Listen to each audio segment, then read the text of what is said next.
Buenos días a todas y a todos los asistentes. Un año más estamos aquí con esta dosis formativa sobre violencia de género que organizan este año la Fundación Eurocaja Rural y el Área de Recursos Humanos y Responsabilidad Social Corporativa de Eurocaja Rural.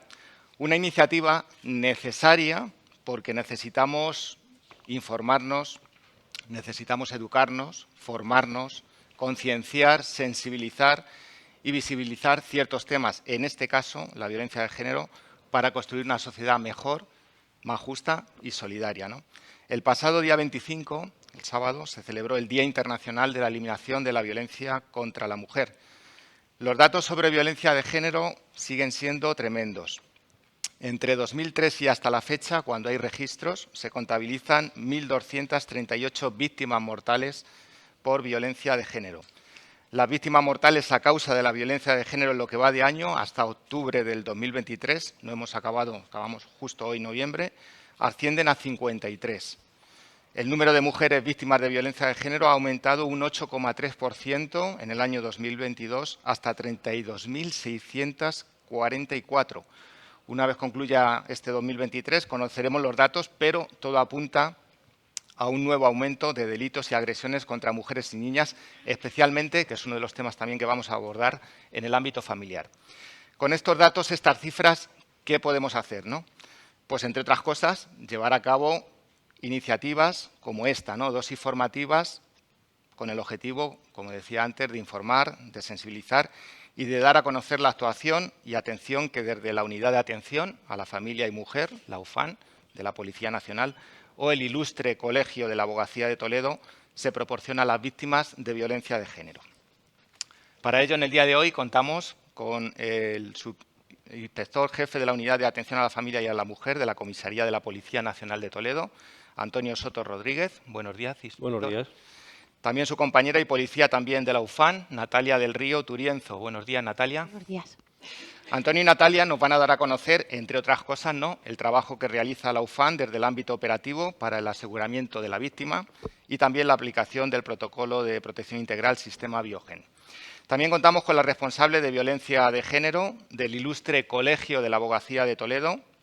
Ella es Ainhoa Franco Rodríguez, es licenciada en Derecho por la Universidad de Castilla-La Mancha, abogada ejerciente desde el año 2007 y perteneciente al turno de oficio desde el año 2010. Tiene despacho profesional abierto en Illescas.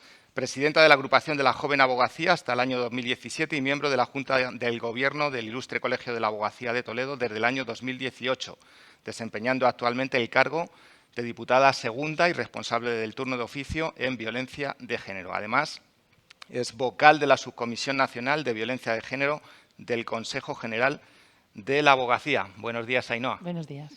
Entre otras cosas, Ainhoa nos va a exponer algo fundamental, que son los recursos jurídicos con los que cuentan las víctimas de violencia de género a través del turno de oficio de violencia de género. Los objetivos de esta sesión formativa son, como decía, informar, sensibilizar sobre la violencia contra las mujeres y dar a conocer la actuación y atención que desde ambas instancias, Policía y el Colegio de la Abogacía, se dispensa a las víctimas de violencia de género. Pues, si os parece, Antonio, Natalia, Antonio, comenzamos con vosotros para que nos contéis, entre otras cosas, qué es la UFAN, ¿no? Dónde está presente, cuáles son los ejes fundamentales de esta unidad, la perspectiva de género, muy importante, violencia de género, doméstica, sexual y el sistema Biogen, un poco todo ello. Perfecto. Vale, pues muchas gracias. Yo primero quería agradecer a Susana, a la Fundación Eurocaja Rural, que nos hayan invitado, no solo en nombre de la Jefatura Superior de Policía de Castilla-La Mancha, sino más especialmente en nombre de la UFAM, que nos permitan estar aquí para explicar un poco cuál es nuestro trabajo, pues siempre es de agradecer, ¿vale? Porque, bueno, pues es un trabajo que igual es un poco desconocido para la mayor parte de la gente, pero bueno, es un trabajo muy importante, como lo van a ver, y luego es un trabajo especializado, es decir, nosotros somos una unidad especializada, ¿vale? Aquí la policía ahora se tiende a eso, a la especialización, ¿vale? Y nosotros en ese sentido estamos formados, continuamente estamos acudiendo a jornadas de formación para estar al día de todo lo que vaya surgiendo, ¿vale? Adaptarnos a los nuevos protocolos que pueda haber, ¿vale?, de la Secretaría de Estado de Seguridad, de la Dirección General de la Policía, y un poco para para darles cumplimiento desde las unidades territoriales, que ahora les voy a explicar. Vale, hemos traído una presentación un poco para... Voy a ir un poco rápido, porque como tenemos el tiempo un poco justo, no quiero comerme tiempo de los demás, ¿vale? Ese folleto que les hemos dejado es un folleto en el que explicamos así un poco pues, cuáles son nuestras funciones, ¿vale? Y luego en la parte de atrás hay como una especie de termómetro de la violencia de género que es muy interesante porque ese termómetro lo elaboró una víctima, ¿vale? Una víctima de violencia de género que además acude a muchas jornadas de formación y es un poco las fases que ella vivió, ¿vale? Cómo empiezan, pequeñas cositas, que luego eso se va hasta que se llega a una temperatura, digamos, en la que ya sí que hay que ponerle fin, ¿vale? Aquí, para que se hagan una idea a nivel general, está la Comisaría General de Policía Judicial, que digamos está ubicada en Madrid. Vale. Nosotros, la UFAM de Toledo, pertenece en la parte de abajo cuando pone unidades territoriales de Policía Judicial, nosotros pertenecemos a una de las 173 unidades territoriales que hay, distribuidas por toda España, por todas las comisarías, locales, provinciales. O sea, 173 unidades que se dedican única y exclusivamente a estos asuntos. ¿Vale? Para que vean un poco... Y datos estadísticos, para que vean un poco la importancia y la repercusión que tienen estos delitos a efectos estadísticos, porque 3 de cada 10 detenidos que hace la Policía Nacional en España son por delitos del ámbito nuestro, del ámbito de la SUFAM. El número de víctimas totales representa el 10% y 2 de cada 10 homicidios, desgraciadamente, lo tenemos que estar viendo prácticamente en los medios de comunicación, 2 de cada 10 homicidios se producen en el ámbito de la SUFAM, es decir, que casi siempre son homicidios que se producen del hombre hacia la mujer o de la mujer hacia el hombre, porque nosotros llevamos los dos ámbitos, luego lo explicaremos. Nuestra evolución, ¿vale? A nivel, digamos, organizativo, nosotros fuimos creados el 11 de diciembre del año 2015. Hemos pasado por distintas denominaciones a lo largo de la historia. La ley más importante que tenemos en cuenta para la violencia de género es la 1/2004, es del año 2004. Pero es que nosotros en el año 86 ya teníamos una unidad que era el SAM, Servicio de Atención a la Mujer, que ya atendía a mujeres que sufrían este tipo de actos de violencia. ¿Qué diferencia hay entre eso y lo que hay ahora? Que en el año 1986 eran 5 inspectoras que estaban ubicadas en Madrid y que se desplazaban a las distintas localidades donde había un caso para atender a la víctima, para investigarlo y para hacer las gestiones que fueran necesarias. Para que vean un poco que en el año 86 había 5 personas, 5 inspectoras que se dedicaban a eso y ahora somos 173 unidades territoriales. La UPAP, el GRUME en el 89, los grupos de menores, ¿vale? El SAF, Servicio de Atención a la Familia, en el año 2000. En el 2003, una unidad que es la que se dedicaba única y exclusivamente al control y seguimiento de las órdenes de alejamiento, es decir, control de las víctimas que tenían orden, ¿vale? Para verificar que la mujer estaba bien y controlar que eso se estaba cumpliendo. Y ya en el año 2015 nos unifican. Las UPAP estaban por un lado, los SAF estaban por el otro, nos unifican a todos en la UFAM, las unidades de familia y mujer. Y nos dividen en 2, está la UFAM Investigación y la UFAM Protección. La UFAM Investigación es a donde pertenecemos el subinspector, que es el jefe, y yo, que somos los que nos dedicamos únicamente a tramitar atestados, hacer detenidos, investigaciones relacionadas con estos asuntos. Y luego la sección Protección, que son 3 compañeros, ahora 2, que se dedican única y exclusivamente a la atención de las víctimas, es decir, al seguimiento de las órdenes de protección. ¿Vale? Tienen un teléfono y es un seguimiento 24 horas. En cualquier momento que surja algo, la mujer contacta con ese policía protector, que además les llaman así, es mi policía protector, y él es el que deriva o la deriva donde corresponda. ¿Vale? ¿Qué se persiguió con el hecho de unificarnos y de dotar a todos los territorios una unidad especializada? La proximidad, que estuviéramos cerca de las mujeres, es decir, que una mujer que viva en Toledo, pues sepa que en la comisaría de Toledo va a poder ser atendida, que no tiene que desplazarse a Ciudad Real si hubiera solo una unidad a nivel de la comunidad autónoma. Integración y coordinación de todos los recursos, es decir, la UFAN no solo recoge denuncias, tramita atestados y luego... No, se coordina con otras unidades que hay. Nosotros en muchas ocasiones tenemos que solicitar colaboración a nuestros compañeros de seguridad ciudadana, pues porque nos interesa hacer una detención muy concreta de una persona muy concreta y se les pide colaboración. Policía científica, cuando tenemos que hacer inspecciones oculares, esto es en casos de agresiones ya muy graves, con lesiones muy graves, en los que se hace pertinente esa inspección para acompañar a las diligencias. Y luego, mayor coordinación y colaboración con las instituciones.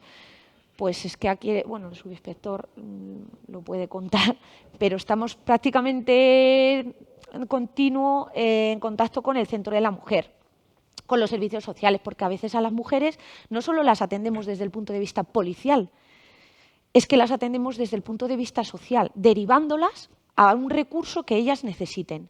Una casa de acogida, como se ha dado en casos, nosotros se la gestionamos desde la comisaría también. Colaborar y coordinar para esa mujer, digo mujer porque hablo de violencia de género, para esa mujer darle una respuesta. ¿Qué es lo que necesitas? Has denunciado, pero evidentemente no puedes volver al mismo domicilio con la persona a la que has denunciado. Hay que sacarte de ahí. Pues nos coordinamos con otros servicios para sacarla de ahí. ¿Vale? ¿Cuáles son nuestras competencias? Investigación de las infracciones penales en el ámbito de la violencia de género doméstica. Y aquí en este punto, ¿quieres introducir tú la diferencia entre violencia de género y doméstica? Para que... Buenos días, soy el subinspector Antonio Soto, pertenezco a UFAN, soy el que llevo la UFAN en la actualidad. Quería hacer mención anteriormente a esta charla que vamos a dar, o que voy a dar, en relación concretamente a las últimas muertes que ha habido de las mujeres. Hoy en concreto ha habido una en Sagunto y hace menos de un par de días en Madrid hubo dos. Muy escabrosas porque concretamente hubo una violencia vicaria, es decir, aquella que afecta a los hijos.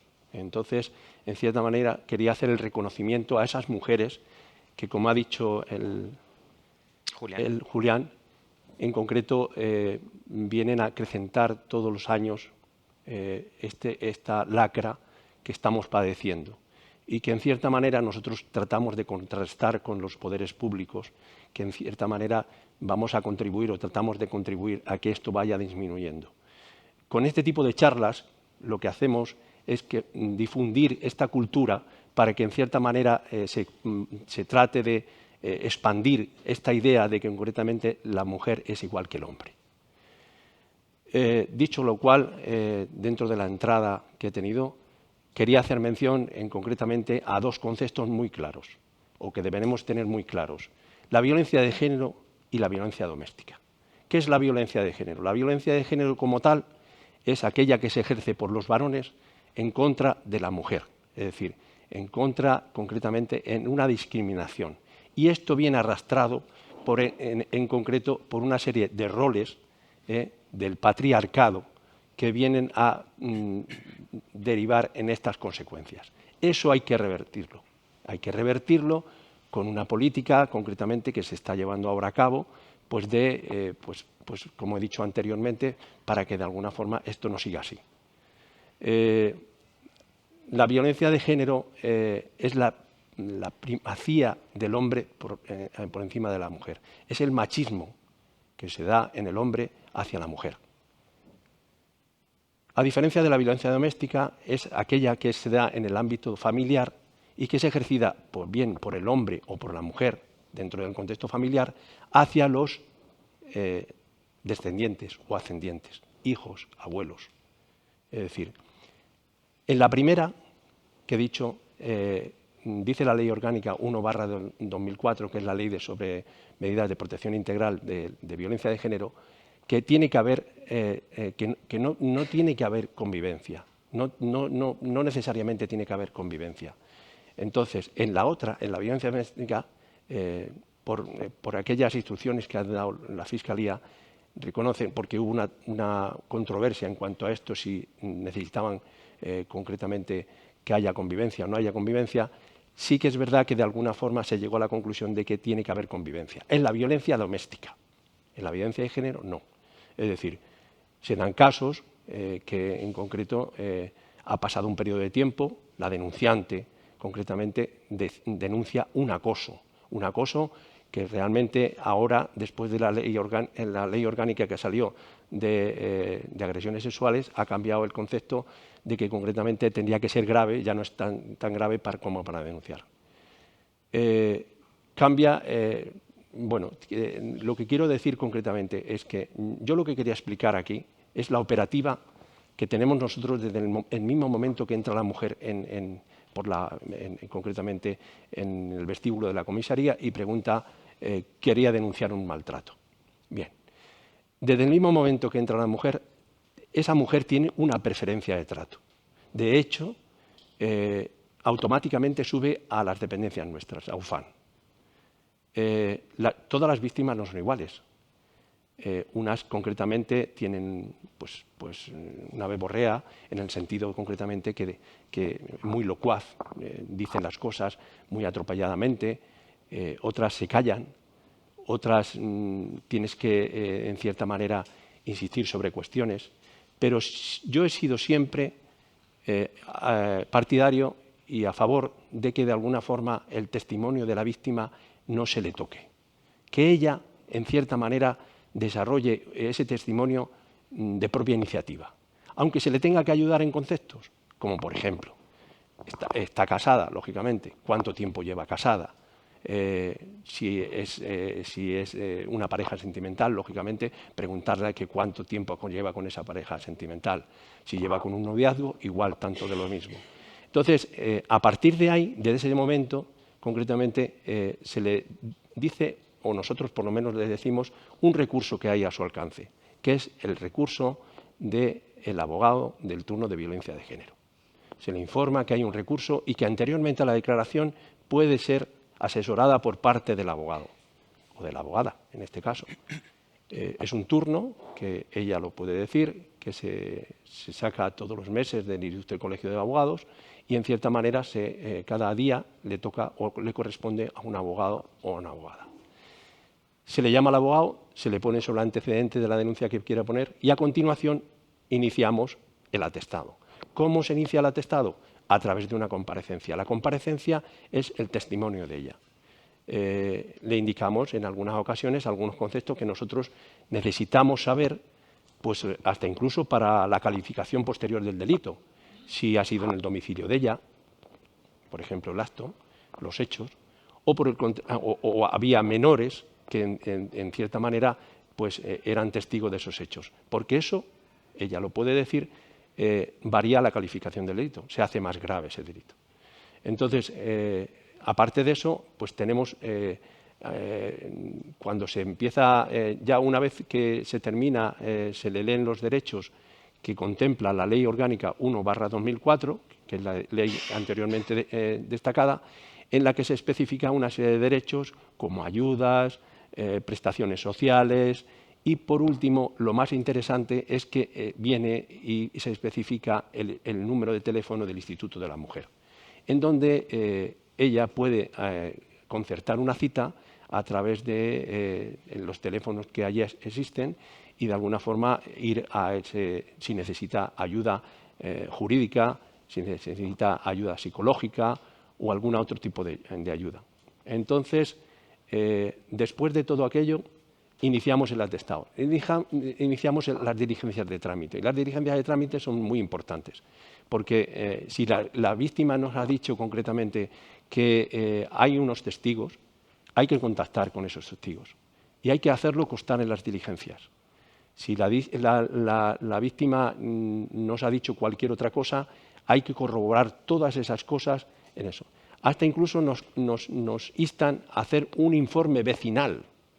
Ese informe vecinal vendría porque nos desplazáramos a la zona y consultáramos a los vecinos qué es lo que ocurre con esa pareja. Hay muchas informaciones que se sacan a través de la información de los vecinos, aunque en estos casos la gente es muy reticente a colaborar, ya que pues, tienen que convivir con ellos, tienen que estar con ellos en eso.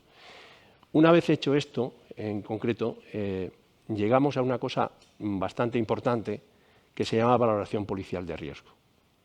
Ahora está muy en auge, ahora y desde hace bastante tiempo concretamente. ¿Qué ocurre con el tema de la valoración de riesgo? En relación a lo que ella ha dicho, es decir, si ha existido violencia física, si ha existido violencia psicológica, si ha existido violencia económica. Violencia económica es aquella que, en cierta manera, él restringe económicamente a esa persona para que no quiere que se gaste nada más que lo mínimo imprescindible. Yo os pongo un caso que se me dio hace algún tiempo, que todavía resurge en mi mente. Recuerdo que era una mujer que estaba viviendo en una finca de aquí, de las inmediaciones de Toledo, y quería denunciar al marido porque, entre otras cosas, le restringía tanto a ella como a sus hijos el aspecto de la comida. Había dividido el frigorífico y lo había dividido en dos. Él compraba su comida y a ella le daba el dinero que tenía que gastarse imprescindiblemente para sus hijos. ¿Qué ocurría? Que no le llegaba. No le llegaba. Y él, mientras tanto, se comía buenos filetes. Es decir, estas situaciones, concretamente, como he dicho antes, la violencia económica pues se traduce en eso. La violencia social, pues no quiero que vayas con esta persona, no te interesa relacionarte con tus padres, no quiero que te juntes o que comentes estas cosas. Esa es la violencia social. Física, no hace falta decirlo, y psicológica son todos aquellos malos tratos que se pueden dar concretamente, pues vejaciones, insultos, menosprecios, pues todo ese compendio de cosas concretamente que en algunas ocasiones nos cuesta bastante trabajo llegar a que la víctima destaque esos aspectos que para nosotros y luego posteriormente a la autoridad judicial le son muy importantes. ¿Por qué? Pues porque en cierta manera lo que está claro es que la violencia psicológica llegan diciendo es que yo he sido maltratada psicológicamente, pero le instamos, ¿pero qué tipo de maltrato? Dinos qué tipo de maltrato, qué es lo que ha hecho, sin decirla ni dirigirla el testimonio, ¿vale? Bien, después de esta deriva que he tenido, volvemos otra vez concretamente al tema de la evaluación de riesgo. Con todos esos parámetros que nosotros tenemos 35 indicadores dentro de un sistema integral que se llama de violencia de género. Este sistema se creó hace bastante tiempo ya, entonces concretamente con todos esos parámetros que vienen a ser pues, las circunstancias del hecho, las circunstancias de la persona afectada, las circunstancias concretamente bueno, se dan todo un compendio de cosas. Son 35, te van preguntando si ha habido violencia física, si la violencia física concretamente se ha traducido en que le ha cogido del cuello, en ese caso, por ejemplo, sería grave, porque tiene concretamente varias escalas, leve, medio y grave. Entonces, en cierta manera, se van eso y sale una valoración. Después sale una valoración, sale concretamente un nivel de riesgo. El nivel de riesgo se traduce en no apreciado, bajo, medio, alto y extremo, ¿vale? Como podrán deducir concretamente, el alto y el extremo es el peor de los niveles, puesto que hay que tratar de hacer lo posible para que esa víctima esté totalmente protegida, sobre todo en el alto y en el extremo. una vez que se hace esto, del tema de eso, también se hace una consulta a la intervención de armas de la Guardia Civil para, de alguna forma, determinar si este hombre, el autor de los hechos, tiene armas o no las tiene. Para, en este caso, si ha habido algún arma que se ha utilizado en los hechos, automáticamente ese arma queda intervenida y está procesada por la autoridad judicial. Es decir, ese arma se manda concretamente a la autoridad judicial. Si no fuera así, que es un cazador, por ejemplo, tiene escopetas, entonces en este caso se instaría concretamente a este individuo a que entregara estas armas para que de alguna forma nosotros hacer un escrito a la intervención de armas de la Guardia Civil y que se hicieran cargo en tanto en cuanto no se resuelve la situación o los hechos por parte de la autoridad judicial. ¿De acuerdo? Además de lo anterior, quiero hacer constancia de que es difícil estar en estos sitios. Esta mañana lo estaba comentando con Natalia. Es difícil porque emocionalmente en algunas ocasiones o en bastantes ocasiones te afectan las cosas. Y llevado un tiempo, como yo llevo, pues aún más todavía. Pero de todas formas es una labor que dignifica. Te vas a tu casa con la sensación concretamente de haber hecho algo muy positivo. Y eso es lo que en cierta manera me congratula para seguir en el puesto que estoy desarrollando. Quiero también hacer hincapié en que de alguna forma, quería decir concretamente que el equipo que tenemos aquí en UFAN es un equipo formidable, no sé si es el foro más adecuado, pero lo tengo que decir. Natalia como persona es una gran persona, tenemos al amigo Carmona y al amigo Pacheco, concretamente, que son personas que contribuyen concretamente a que la UFAN funcione como está funcionando. Funciona muy bien, muy correctamente, y eso es lo único que quería, por último, decir. Es decir, no les puedo decir ninguna otra cosa más. Sí que en la faceta de ruegos y preguntas, y si no, cuando se hace la mesa redonda, pueden preguntar lo que quieran. ¿De acuerdo? Paso la palabra. Sí, sigo un Natalia. poquito hasta la hora, si no os parece. Sí, acaba Natalia. Vale, muy bien, Soto. Se te ha olvidado una cosa, perdón. Sí. Se te ha olvidado la orden de protección.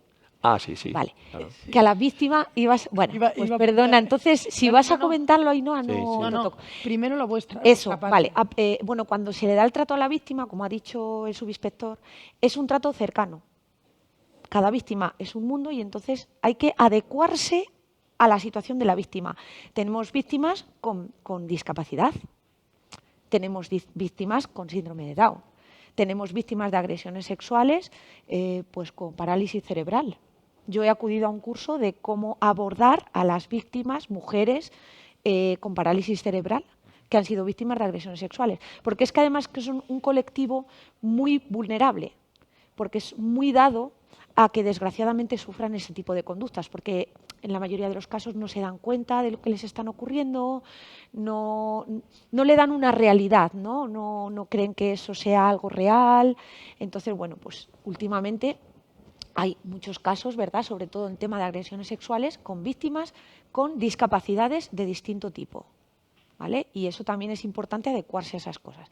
Pero bueno, volviendo a la víctima, aparte de ofrecerle todos esos recursos a los que tiene acceso con los derechos, ¿vale?, pues se le informa de que tiene la posibilidad de solicitar una orden de protección. Una orden de protección conlleva una serie de medidas civiles y penales, ¿vale?, que va a ser la autoridad judicial la que estudie si se lo concede a la mujer o no se lo concede. Dada una serie de circunstancias y tal, que se reflejan en la ley. Pero vamos, básicamente es que si una mujer denuncia, por ejemplo, a su exmarido, ¿vale?, por violencia de género, tienen una vivienda en común y tienen unos hijos en común, esa orden de protección, aparte de una orden de alejamiento de él y de no comunicación de él, lo que le va a conceder son unas medidas civiles. Es decir, la autoridad judicial va a establecer que esa vivienda se tiene que quedar la mujer se tienen que quedar los niños, una pensión de alimentos a favor de los niños y un régimen de visitas en el caso de que haya régimen de visitas porque a los niños no hayan sufrido tampoco ningún tipo de violencia. Porque si los hijos, como consecuencia de la violencia de género, sufren también violencia, eso, si no me equivoco, Ainhoa, también es violencia de género, desde hace 4 días. Y son siempre víctimas. Eso. Y son Siempre que la madre sea víctima, ellos son víctimas. Entonces, últimamente ha habido pronunciamientos de la autoridad judicial retirando la patria potestad al padre que ha sido enjuiciado por un asunto de violencia de género. También se quiere proteger a los niños, no solo a la mujer, sino a los niños también. Entonces, bueno, esa solicitud también se hace, es un formulario que rellenamos nosotros en dependencias policiales y eso va con el atestado, con todas las diligencias que hacemos, va a la autoridad judicial. Lo estudia y se pronuncia sobre ello. Tiene 72 horas para pronunciarse. Es algo que requiere una cierta urgencia. Eso que se le había... Sí, como son tantas cosas, son ¿verdad? tantas cosas. Y luego otra cosa que es verdad, la valoración policial de riesgo es la herramienta que utilizamos para predecir el riesgo que tiene esa mujer de sufrir una nueva victimización. Y aparte es una herramienta que previene, es decir, ¿previene por qué? Porque si una mujer nos arroja un nivel de riesgo alto o extremo, eso requiere desplegar unas medidas policiales muy concretas. El riesgo extremo supone custodia policial las 24 horas del día. ¿Vale? El riesgo alto supone que una patrulla policial de pasadas periódicas por el domicilio de la víctima, por el lugar de trabajo de la víctima, es decir, que esté pendiente de ella. Cada nivel de riesgo despliega una serie de medidas. ¿De acuerdo? Sobre todo el alto y extremo, a nosotros, de alguna manera, nos obliga a darle una protección extra a esa mujer. Resultado no apreciado, por ejemplo, es el más bajo de los niveles. Se supone que es que no se aprecia un riesgo de una reincidencia o de que la mujer vaya a sufrir otro hecho. Entonces, la única persona que tiene que desplegar medidas de autoprotección es la mujer. Y nosotros, los compañeros de protección, asegurarse de que esa mujer los está desplegando. Es decir, no te estás comunicando con él, ¿verdad? No te estás viendo con él. A veces te dicen que no y luego se están viendo. Pero bueno, esos son casos ya que ya es otra historia, ¿vale? Pero bueno, que es otra película. Que es una herramienta, el sistema integral de violencia de género, que a nosotros nos permite eso, no solo proteger, sino prevenir que no haya otros actos de violencia sobre la mujer. ¿Vale? Es una herramienta con unos ítems que están basados en estudios empíricos, es decir, no están puestos ahí por ponerse. Que si la aplicación te pregunta, ¿ha habido violencia física? Sí, leve. A ver, si ha habido una cachetada o una bofetada, es violencia leve. Pero es que si ha habido un agarrón del cuello, es que hay estudios empíricos que dicen que si se empieza agarrando por el cuello, el hombre acaba habiendo una multiplicación de eso y puede acabar con la vida de la mujer. Eso es una violencia muy grave. La aplicación, verdad que a veces cuando nos olvidamos de marcarlo como muy grave nos avisa, oye, que estás diciendo que ha habido intento de asfixia, eso es muy grave, acuérdate de marcar que es muy grave. El nivel de riesgo que va a arrojarte la aplicación al marcar grave, muy grave, pues es muy diferente. Entonces, lo que se intenta es adecuar el nivel de riesgo que te arroja la aplicación que sea el más adecuado a la situación real o al riesgo real de la mujer. Por eso es muy importante contestar lo más certeramente posible a todos los ítems. ¿Qué pasa? Que cuando nos falta información, pues evidentemente el riesgo que nos puede arrojar, que desgraciadamente hay casos en los que no hay denuncia. Sí. Entonces solo contamos con unas pocas manifestaciones que la mujer ha hecho a la patrulla, que ha ido allí a una intervención y la mujer les ha comentado 4 cosas que le han pasado, se le observan unas lesiones, por ejemplo, pero la mujer no quiere denunciar y no quiere saber nada de nosotros. Nosotros actuamos de oficio, ¿vale? Detención, porque aunque no tengamos denuncia, podemos actuar de oficio. Es verdad que luego judicialmente, y ahí no lo puede corroborar, si no tenemos la declaración de la mujer, te queda un poco... No, la autoridad judicial... Muy difícil. Por eso, si hay testigos, es súper importante recabar esa información. Incluso los policías nacionales que van allí y observan las cosas, ya ha habido alguna sentencia que ha condenado al hombre, ¿vale?, solo con la declaración de los policías como testigos de referencia. Ojo, testigos de referencia es que yo recibo la información por parte de la persona que lo ha sufrido. el policía nacional de la patrulla que está en la calle va allí a una intervención y la mujer les dice, sí, me ha pegado una bofetada y luego me ha agarrado del cuello y se le ve una marca aquí. La llevas al médico, hay un parte médico, luego no quiere denunciar. Pues con esa declaración de los policías ya hay sentencias que han condenado. Pero además es muy importante también... Se puede dar la circunstancia luego a nivel del Ministerio Fiscal que ella no quiera denunciar. Cuando llega ante la autoridad judicial dice que no quiere denunciar.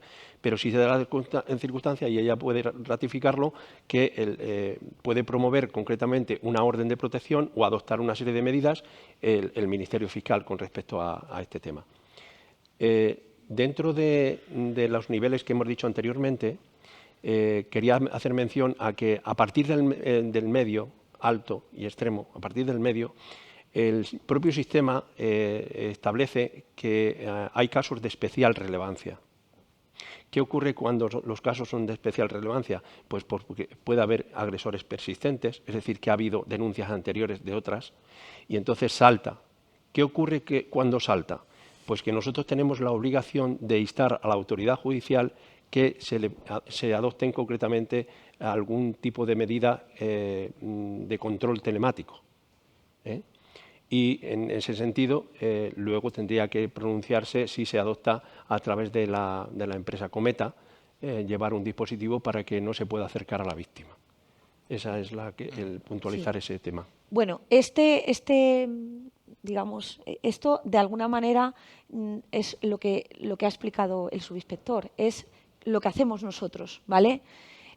Todo empieza por la asistencia a la víctima y recepción de la denuncia. Nuestro trabajo empieza ahí. A veces no empieza ahí, a veces la mujer no viene a comisaría, a veces hay una detención de una patrulla, ¿vale? Y la víctima viene después.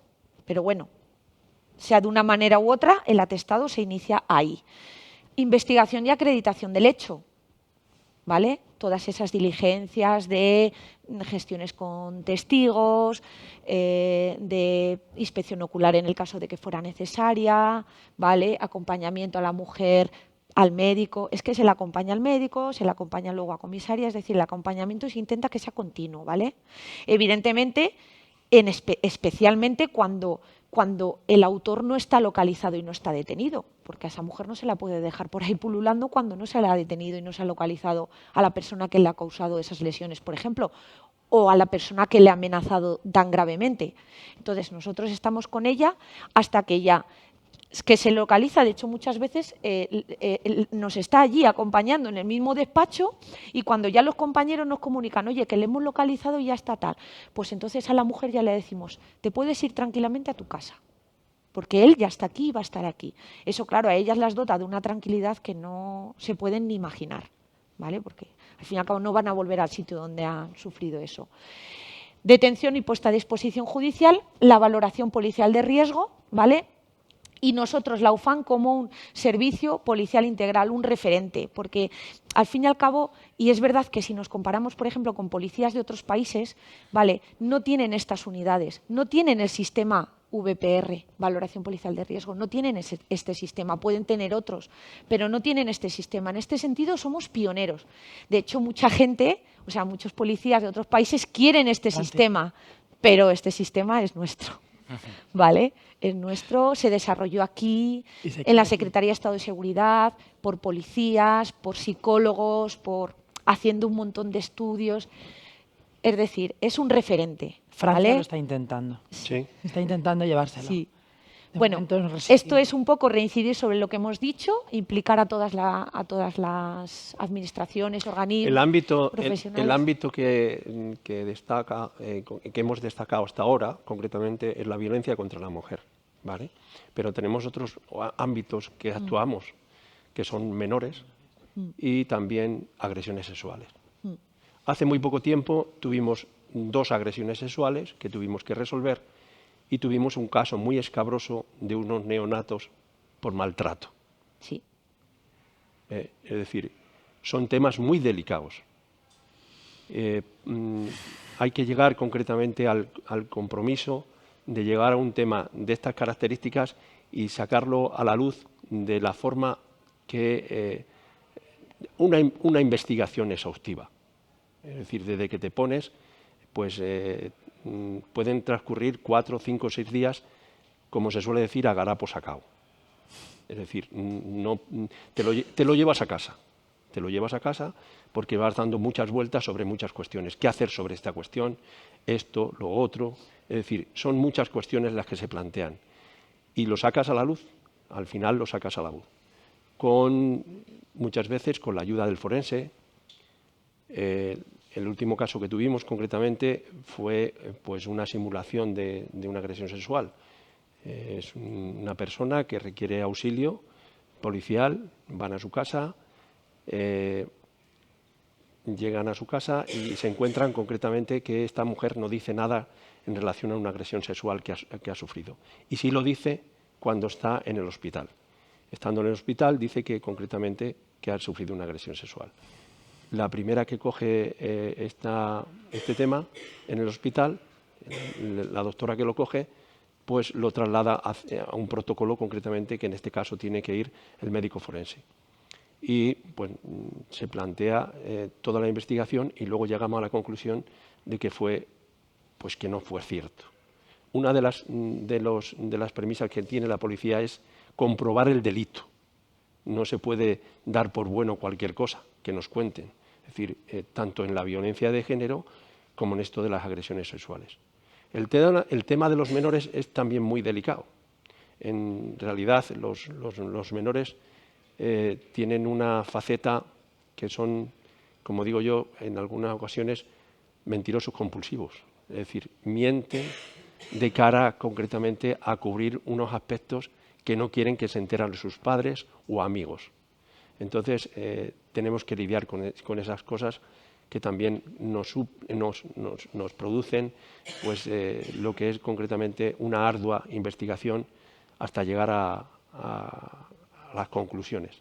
Porque sí es verdad, nosotros nos atrevemos en algunos atestados a hacer conclusiones, es decir, llegar a las conclusiones, que es lo que hemos hecho, para que la autoridad judicial tenga un concepto global de lo que ha ocurrido, qué es lo que ha pasado y cuál es nuestra idea sobre el tema.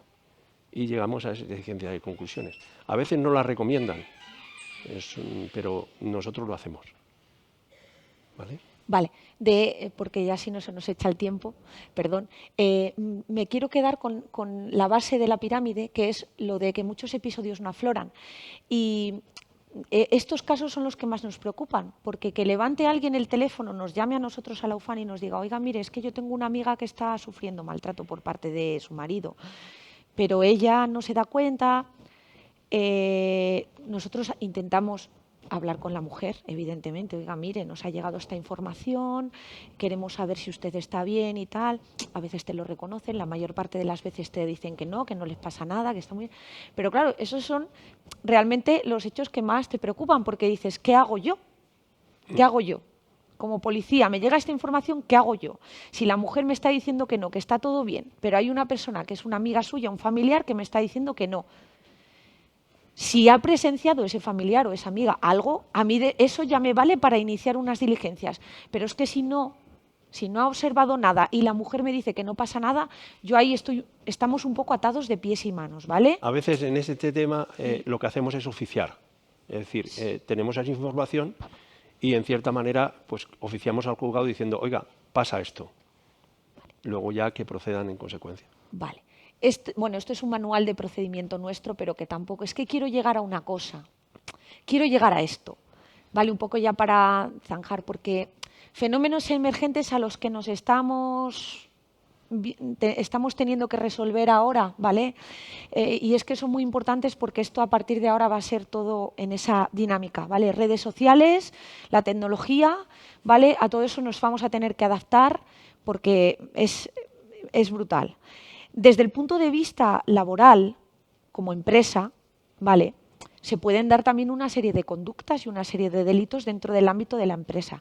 El más importante, aunque no aparezca ahí, sí que me gustaría hablar sobre ello, porque al fin y al cabo, como empresa y los presentes como trabajadores o responsables de grupos, no sé si conocen el acoso sexual. El acoso sexual se da en el ámbito laboral, ¿vale? Es cualquier conducta que una persona vive respecto de un superior o un compañero de trabajo o compañera de trabajo que no tiene por qué ser algo físico, puede ser algo verbal. El acoso sexual, ¿qué requiere? Requiere una serie de conductas, verbalizaciones que se hacen entre compañeros o entre responsables y subordinados, en los que de alguna manera lo que se busca es favores de naturaleza sexual, ¿vale? Pueden empezar con comentarios, pueden ser un poco civilinos, pero con el tiempo la cosa suele ir a más, ¿vale? Un poco para que sepan que si detectan ese tipo de casos, intervengan sobre ellos porque son delito. Sí, es delito. ¿Vale? Que requiere denuncia de la persona agraviada, porque son delitos dentro del ámbito sexual, siempre nos van a requerir una denuncia. Nosotros sin una denuncia por una agresión sexual, por ejemplo, no la podemos investigar, porque no tenemos de dónde partir. Son delitos privados que se consideran, ¿vale? El acoso sexual es importante. Luego hay otro tipo de acoso que existe desde el año 2015 que se llama stalking o ciberstalking si se produce en las redes sociales, que son esas conductas que puede tener cualquier persona con nosotros, de intentar acercarse, de intentar contactar con nosotros, llamadas continuas, mensajes continuos, nos lo encontramos en los sitios más insospechados sin tener que encontrárnoslo, ¿vale? No tiene por qué haber sido pareja nuestra, ¿vale? Puede ser cualquier persona.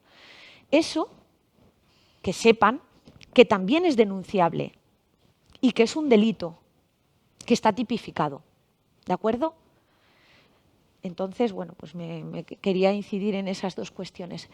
Los fenómenos emergentes de los que estamos hablando, violencia filioparental, es decir, hijos a padres y padres, o sea, adolescentes, padres que tienen verdaderos problemas con sus hijos adolescentes, ¿vale? Porque cuando son pequeños, pues bueno, más o menos les manejamos.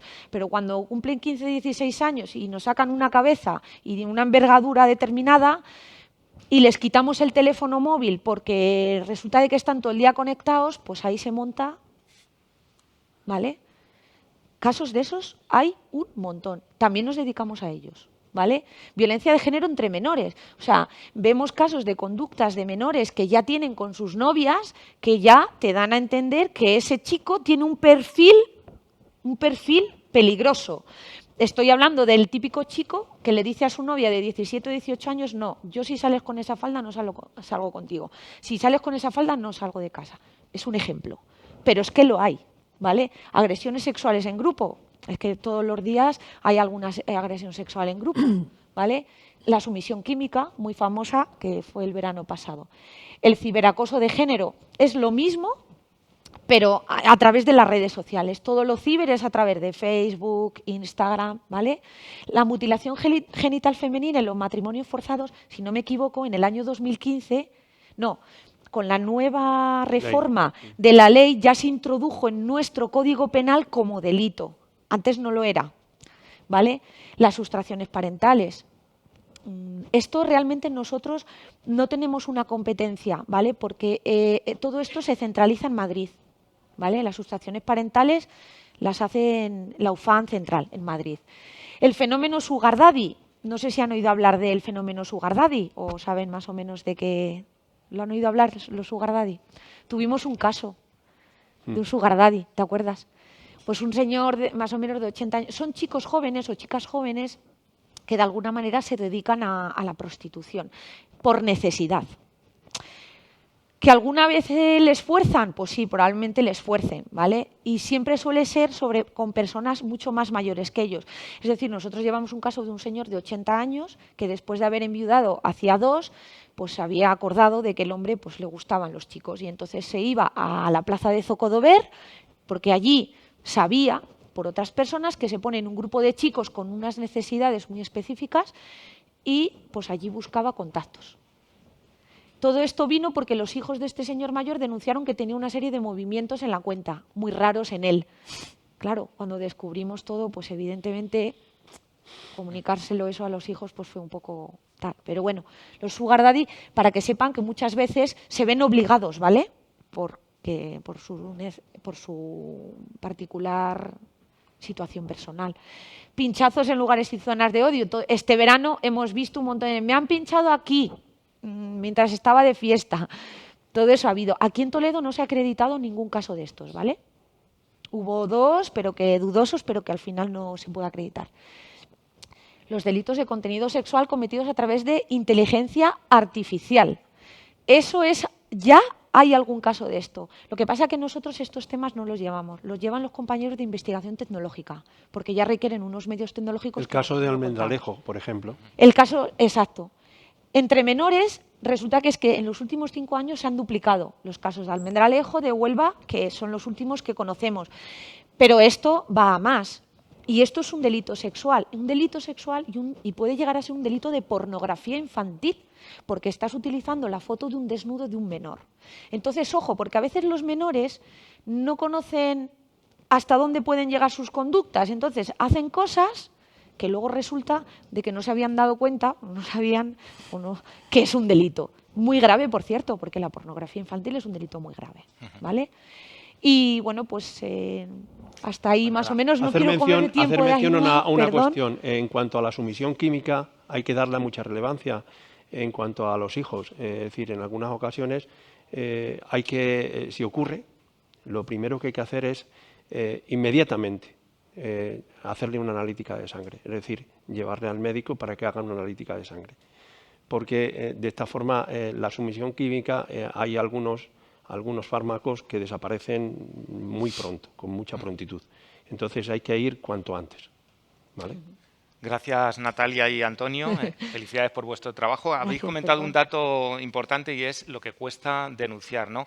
Afortunadamente, según van pasando los años, cada vez hay más denuncias, pero, por ejemplo, el 80% de las mujeres maltratadas por violencia de género no denuncia y solo 1 de cada 4 mujeres continúa con la relación a pesar de haber denunciado. O sea que son datos importantes. Sí. Vamos a escuchar ahora a la intervención de Ainhoa. Decíamos que es responsable de violencia de género del ilustre Colegio de la Abogacía de Toledo y, entre otras cosas, nos va a contar los recursos jurídicos, ¿no?, que existen para las víctimas, cómo solicitar, ha salido antes, una orden de protección y alejamiento del agresor, si pueden ir acompañadas el día del juicio, qué derechos familiares existen. Cuando quieras, Ainhoa. Gracias. Buenos días a todas y a todos. Bueno, en primer lugar, dar las gracias a Susana por contactar con el Ilustre Colegio de la Abogacía de Toledo y por dejarnos participar en estas jornadas que desde nuestro punto de vista y las intentamos fomentar todo lo posible porque entendemos que lo mejor que puede ocurrir para que ni ellos ni nosotros tengamos que intervenir es la formación y la educación. Los recursos jurídicos, como bien ya han adelantado, en el mismo momento en el que Policía Nacional, Policía Local, Fuerzas y Cuerpos de Seguridad del Estado tienen contacto con alguna víctima o posible víctima, se ponen en contacto con la abogada o el abogado que esté de guardia ese día y dependiendo del partido judicial. Nosotros actualmente tenemos una lista de algo más de 50 letrados. Diariamente están de guardia 5 abogados, perdón. En Toledo, concretamente 1 al día. Cubren guardias de 24 horas. En el mismo momento en el que se ponen en contacto con nosotros, rara vez es la víctima directamente la que nos solicita, nuestra intervención, muy rara vez.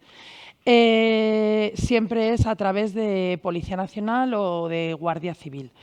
En el mismo momento en el que tenemos conocimiento, asistimos a la víctima y le informamos de todos los derechos y posibilidades que tiene en el procedimiento. El principal derecho que tiene es que tiene derecho a estar informada en todo momento, incluso de forma previa a la denuncia. Tiene ese derecho a la información y tiene derecho a ser parte en el procedimiento judicial. Hay en muchos casos en los que o la víctima no se encuentra psicológicamente preparada para afrontar un procedimiento judicial o sencillamente no se identifica como víctima, en la que decide no continuar adelante o presentar denuncia pero luego decide no continuar, o en la que directamente decide no presentar denuncia. Aún así, nosotros intervenimos, tenemos ese asesoramiento, bien sea en dependencias policiales o directamente en el juzgado. Siempre intervenimos con ellas, hablamos con ellas y vemos qué posibilidades tenemos e incluso, ya no iba a decir de convencerlas para continuar adelante, no es esa nuestra labor.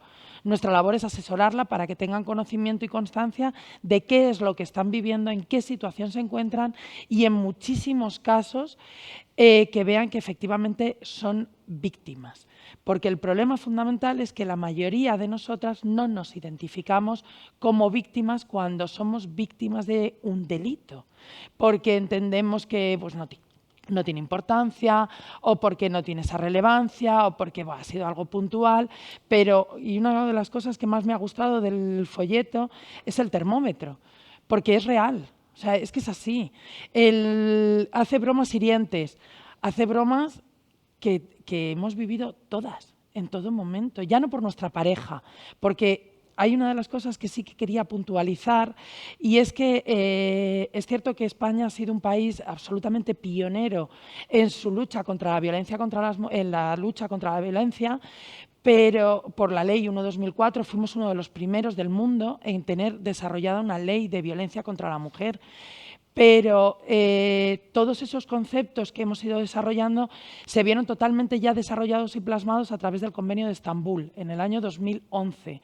En el artículo 3 del convenio encontramos las definiciones de lo que es violencia contra las mujeres, no violencia de género en sí, no habla de la violencia de género, sí habla del concepto género, y en el que debemos entender una cosa: nosotras somos víctimas no solo de género, no solo por los delitos que cometen sobre nosotras nuestras parejas, exparejas o parecidas, porque me refiero porque entendemos el concepto de pareja como algo ya estable, como con un proyecto de futuro. No, un encuentro casual o un encuentro esporádico también puede dar lugar a delitos de género.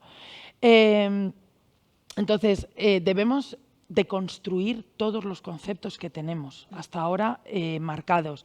Se ha desarrollado la violencia de género como violencia única y exclusivamente entre parejas, cónyuges, excónyuges, etcétera. No, va mucho más allá.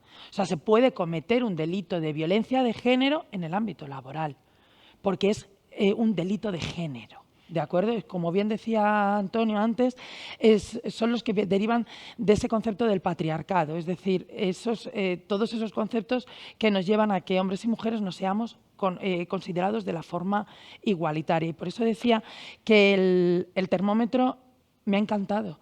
Y me ha encantado porque es que hace bromas hirientes.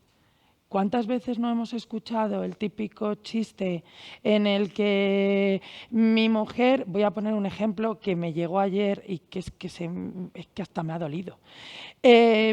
Doctor, es que mi mujer le dice el doctor al hombre, le dice, disculpe, pero es que su mujer se ha quedado sin voz. Buah, y me lo dice con pena. Eso es una broma hiriente, eso es una broma contra nosotras que no tiene ni pies ni cabeza y que deberíamos empezar a eliminar. O sea, ese tipo de humor debe eliminarse porque no es humor, son bromas hirientes. Entonces, vuelvo a mis recursos jurídicos. Se ponen en contacto con nosotros desde dependencias policiales porque tienen una víctima. La asistimos de forma inmediata y la asesoramos con todos los derechos que tiene. Fundamentalmente intentamos pedirle la mínima información posible en el siguiente sentido. No queremos sobre todo revictimizar, que se encuentran con que tienen que contarnos a nosotros, contar a la policía, contar al médico, contar luego al juez, contar luego posteriormente porque vuelve a tener otro reconocimiento médico con el forense, etcétera. Entonces, intentamos por todos los medios, tanto desde sede policial como nosotros, evitar que tengan que contar todo, ¿de acuerdo? Sí es cierto que siempre hay un hecho que desencadena, algo que desencadena que presenten esa denuncia o que se presenten en dependencias policiales. Y a lo mejor resulta que el hecho en concreto ha sido el más pequeño de todos los que han ocurrido o de todos los que llevan ocurriendo. Entonces, nosotros sí que hacemos mucho hincapié, sobre todo, en el hecho de que deber y analizar si esa violencia ha sido un hecho puntual o si efectivamente existe una violencia habitual. Cuando nos encontramos con víctimas que tienen una relación de pareja de muchos años o un matrimonio que llevan 20 años juntos, sí intentamos por todos los medios de analizar cómo ha sido esa relación durante los 20 años, de cara a qué, de cara a poder nosotros también articular esa acusación, ¿de acuerdo?, contra ese agresor, porque suele existir en relaciones de larga duración, hay violencia habitual. Es lo normal. Y ese termómetro nos lo demuestra. O sea, siempre se empieza por algo y se va escalando. Hay en casos en los que no se permite ese escalamiento. Evidentemente la víctima es consciente, presenta la denuncia a la primera cachetada, porque suele ser la primera cachetada y no el primer insulto, y se corta ahí.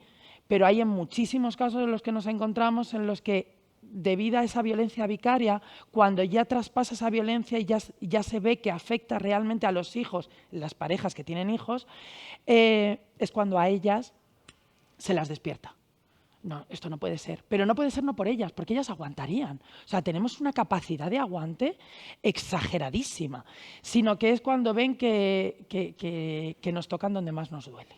¿De acuerdo? Que es en esos menores, en esos niños. Cuando nos hacen denunciar, ahí es cuando nosotros tenemos que intentar por todos los medios dejar constancia de toda esa violencia habitual. Es cierto que en nuestro caso, en el caso en el que vamos con la víctima, tanto policía como Guardia Civil nos lo pone muy sencillo, nos lo pone muy fácil porque realizan una labor de investigación tan exhaustiva que nos facilitan los testigos, nos facilitan las pruebas en muchísimos casos en los que nosotros simplemente tenemos que, oiga, el atestado, aquí le tienen. Y además lo que ellos refieren lo acompañamos nosotros y solicitamos pues esas testificales que ellos ya nos han venido, que ya nos lo traen dado, ¿vale? Ese sede policial no necesariamente ni obligatoriamente, ¿de acuerdo? Pero es en sede policial donde se suele solicitar la orden de protección. Aquí sí quiero hacer una distinción entre lo que es la orden de protección y la orden de alejamiento, ¿de acuerdo? En la orden de protección incluimos orden de alejamiento y medidas civiles, ¿de acuerdo?, que tienen una duración determinada. La orden de alejamiento suele fijarse con una duración tan larga como dure el procedimiento judicial, ¿de acuerdo? Es decir, la orden de alejamiento incluye prohibición de acercarse y prohibición de comunicarse por cualquier medio. Es decir, una solicitud de amistad en Facebook es un quebrantamiento de la orden de alejamiento. Es decir, simplemente eso puede provocar, o sea, provoca otro delito, que es el quebrantamiento de esa medida. ¿De acuerdo? Entonces, la diferencia normalmente viene dada por si la pareja tiene o no tiene descendencia, o bien dependiendo la situación en la que se encuentre la víctima. Y me explico. Las órdenes de protección habituales, o las que más conocemos, son aquellas que engloban la orden de alejamiento, prohibición de comunicación, y las medidas civiles, que como ya apuntaban anteriormente, es patria potestad, guarda y custodia de los menores, uso de la vivienda, pensión de alimentos, y aquí haré un paréntesis. El régimen de visitas, con la última reforma, ha desaparecido. ¿De acuerdo?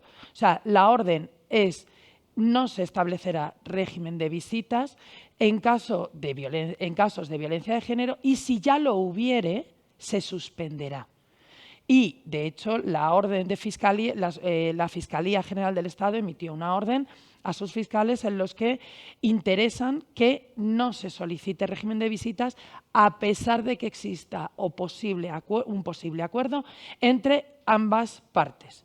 En muchos casos, en los casos en los que llegamos al procedimiento judicial, el abogado de la víctima y el abogado defensor, el del agresor, hablamos, ¿de acuerdo? Y nos comunicamos. Oye, ¿va a continuar, no va a continuar? ¿Lo va a reconocer, no lo va a reconocer a efectos de una conformidad o no? Aunque entre nosotros, porque lo quieren nuestros clientes, evidentemente, no es algo nuestro, quieran que siga existiendo un régimen de visitas, ¿de acuerdo? Incluso se solicite, el juez podría imponerlo, lo normal es que no lo establezca, ya gracias a Dios y cada vez menos ya no se establecen los regímenes de visitas, y si los hubiere se suspenden, ¿de acuerdo?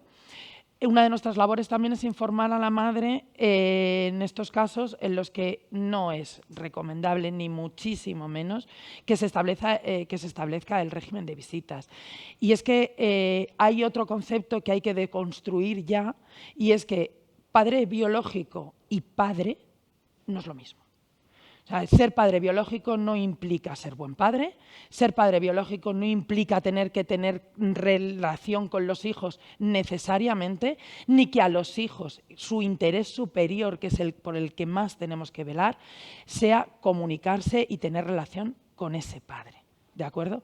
Tenemos que partir de una base, un padre biológico que maltrata a la madre, automáticamente no es buen padre. Porque esos niños, hay violencia vicaria siempre. La violencia vicaria es el que el agresor hace daño a la madre a través de sus hijos.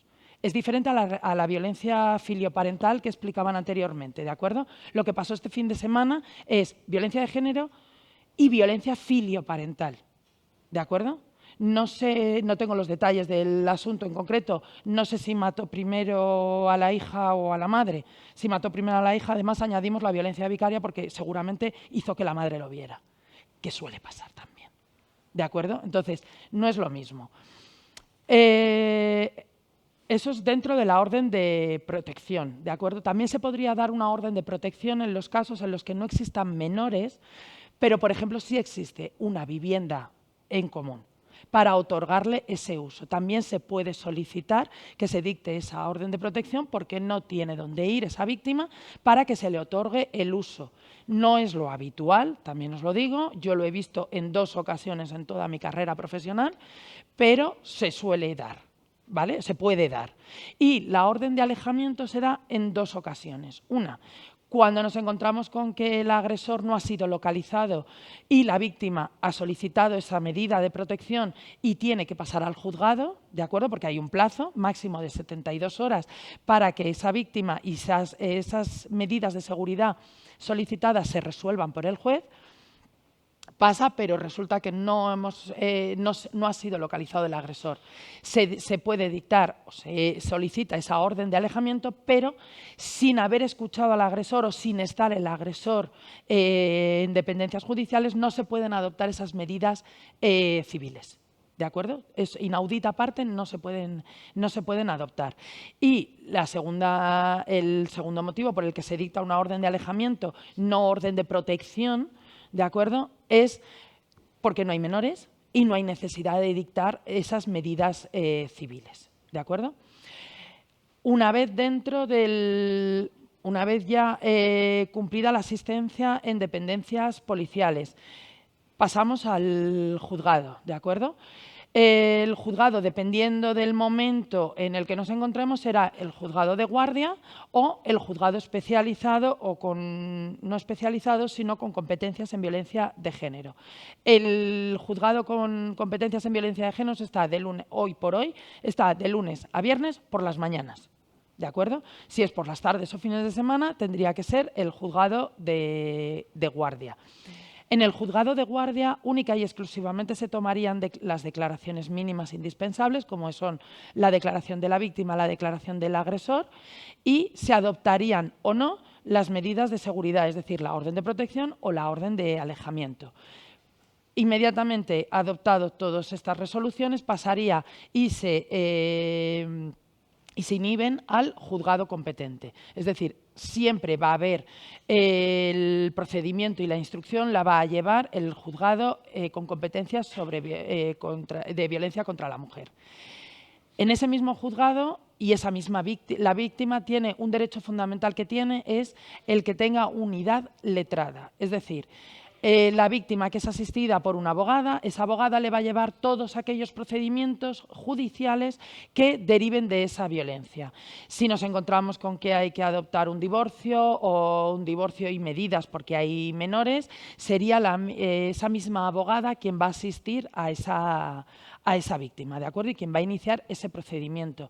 Porque las medidas civiles adoptadas en la orden de protección dentro del procedimiento penal tienen una duración de 30 días. Pasados esos 30 días, si no se ha formulado y presentado en el juzgado una demanda de medidas paternofiliales, de divorcio, etcétera, la demanda correspondiente, esas medidas decaen, dejan de existir.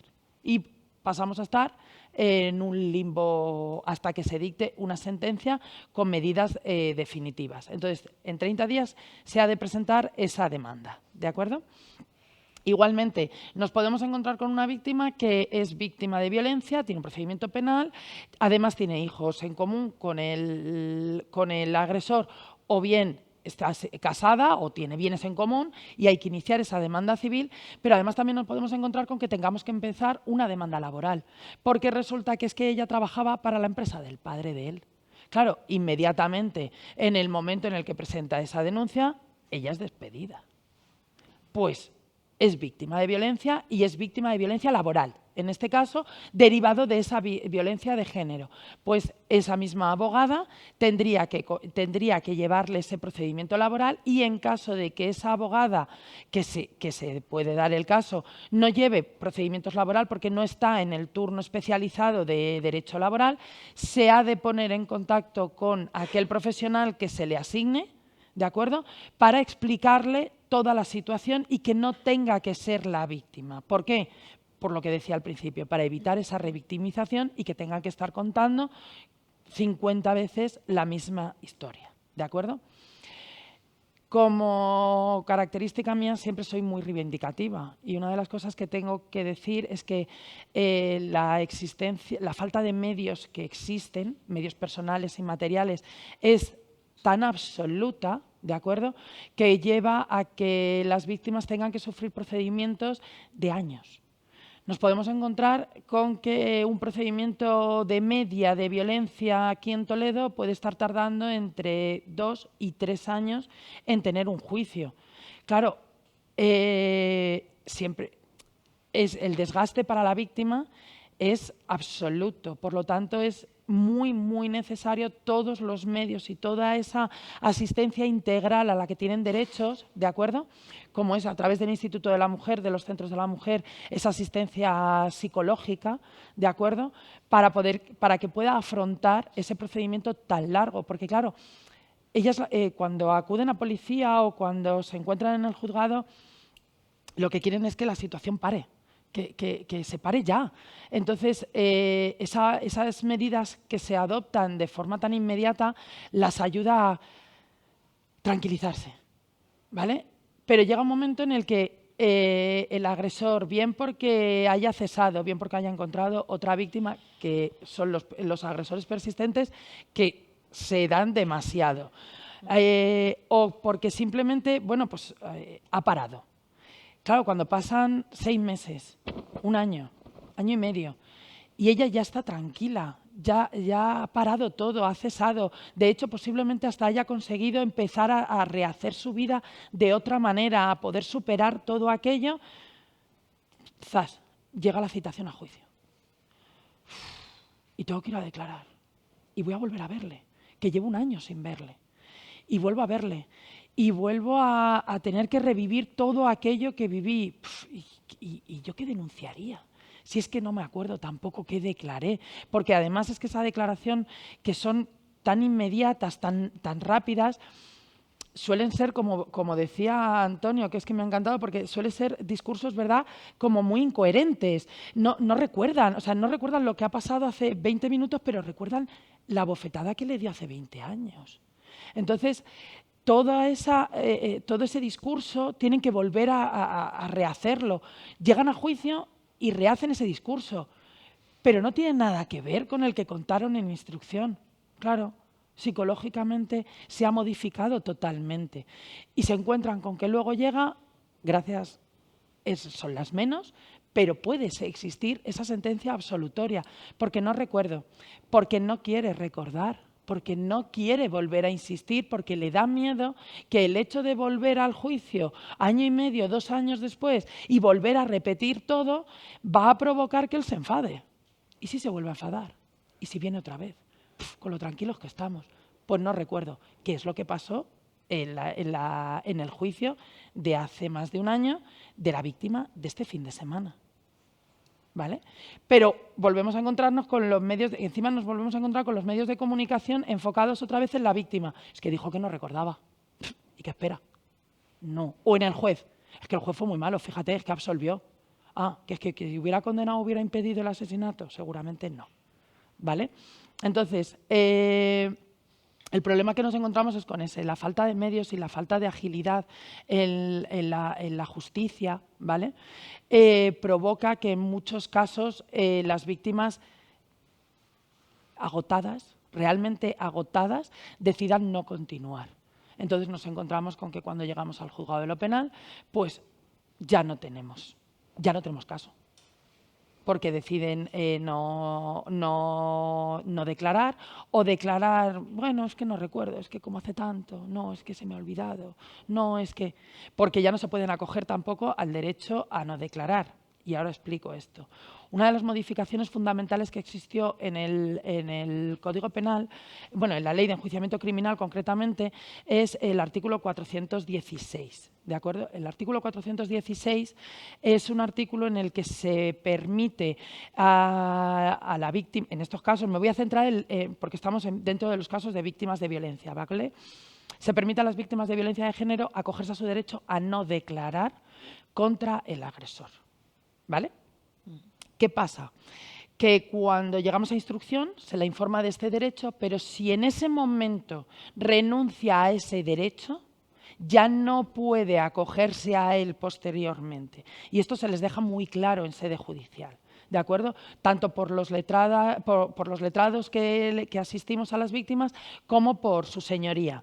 Se les deja muy claro, o sea, si renuncian al derecho a este derecho a no declarar contra el agresor, posteriormente ya no pueden acogerse a él. ¿Qué se busca con esto o qué se buscaba con esta reforma? Pues que no lleguen al procedimiento judicial, al juicio y se acojan a este derecho, con lo cual no tengamos más remedio que una sentencia absolutoria, porque no tenemos el fundamental. Se están desarrollando, y más ahora con este auge de las violencias sexuales, me estoy alargando mucho, ¿a que sí? Vale, acabando, sí. corto enseguida. Se están desarrollando métodos para que puedan declarar por videoconferencias, ¿de acuerdo? Para que no se puedan encontrar físicamente en el mismo espacio que el agresor. Y incluso las salas GESEL, que se están empezando ya a desarrollar también casi en todos los juzgados, para que puedan estar acompañadas de los hijos en el momento en el que ellas son requeridas en sede judicial, pero en unas salas que sean compatibles con la infancia, ¿vale? Fundamentalmente esos son los recursos jurídicos que tienen. Esa asistencia letrada es fundamental y les acompañan. Y tienen derecho también a estar acompañados por aquella persona que les brinde de su confianza, tanto en sede judicial como en sede policial. A veces delegan ese derecho o no quieren que les acompañe nadie de su familia, pero sí quieren ser acompañadas por su psicóloga. Pues se les acompaña por su psicólogo. Y luego, posteriormente al procedimiento judicial, una vez que ya tienen la orden, como bien explicaban, tienen un acompañamiento policial que es fundamental, ¿de acuerdo? Porque les hace estar muy tranquilas. También hay dispositivos telemáticos que también las hacen estar vigiladas constantemente. Y esos son fundamentalmente los recursos jurídicos con los que pueden contar. Gracias y perdón por el que me haga. Muchas gracias, Ainhoa. ¿Las asistencias son gratuitas? Sí, totalmente gratuitas, cierto. Están amparadas dentro de la Ley de Asistencia Jurídica Gratuita y desde el 2013, están incluidas y da igual el tipo de ingresos que tengan. Es totalmente gratuita la asistencia. Pues nada, muchas gracias. Hay que recordar que el 016 es el teléfono específico, ¿no?, para la asistencia a las víctimas de violencia de género. Es gratuito, no deja huella. También hay en Castilla-La Mancha un teléfono gratuito de información sobre violencia machista, que es el 900-100-114. Y, por supuesto, la asistencia en cualquier momento de Policía Nacional, Policía Municipal, Guardia Civil, a través de sus respectivos teléfonos.